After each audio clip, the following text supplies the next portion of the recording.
Hello, I'm Adrian, and today we're taking a look at Batman's new suit in the upcoming Justice League film. To the regular onlooker, when presented with these images, Batman's suit looks pretty much identical, but upon closer inspection, you can tell that several alterations, some big, some small, were made in updating the look of the suit, and the purpose of this video is to break down and point out which are said differences. I will clarify that this is based on Batman's standard Batsuit for the film, as I won't be discussing his battlesuit seen in other pictures. Let's start with the cowl, which although is similar, has had significant changes made to it. In order to get a better view of it, let's take a look at the CG renders which have surfaced from Justice League and compare them to a close-up picture I took of my Sideshow Collectibles toy, which was modeled to look exactly like the cowl in the film Batman vs Superman. Perhaps the biggest change is how the two bat ears are formed. Notice how originally the ears went straight up and were pretty much shaped in the form of a triangle?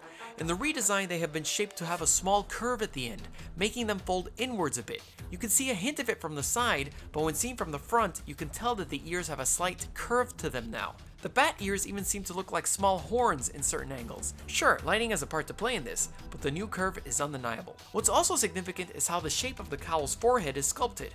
In the original suit, as you can see, there's a soft curve to the forehead, molding the sculpt to Ben Affleck's head. In the new cowl, this curve is much more of a straight line, and even seeing it in the other images that have been released, this line is still very prominent. As far as the shape of the sculpted frown, it's pretty much been left the same, but the sides have been streamlined, as there's no curve to be seen coming from the eyes, eliminating some of the bulk.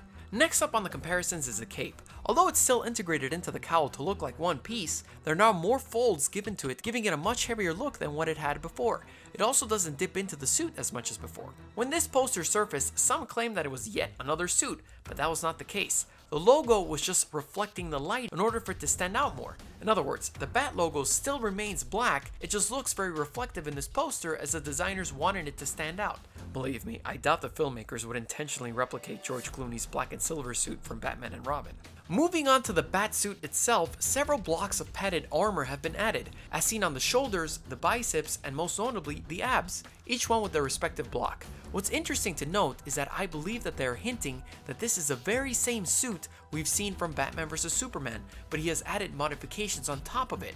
The reason why I believe that is because of the noticeable wear and tear on the bat emblem. Why would he purposefully scratch his own bat emblem? The original is battle damaged, but that's because he's been using the suit for decades. Using a modification of his original suit lines up with the new Batmobile as well. As one can tell, the new Batmobile is the same one from Batman vs Superman, but has been outfitted with even more weapons. The utility belt remains the same with no noticeable modifications at a superficial level. However, the gauntlets were in fact changed. They received a lot more texture and the color was slightly tweaked.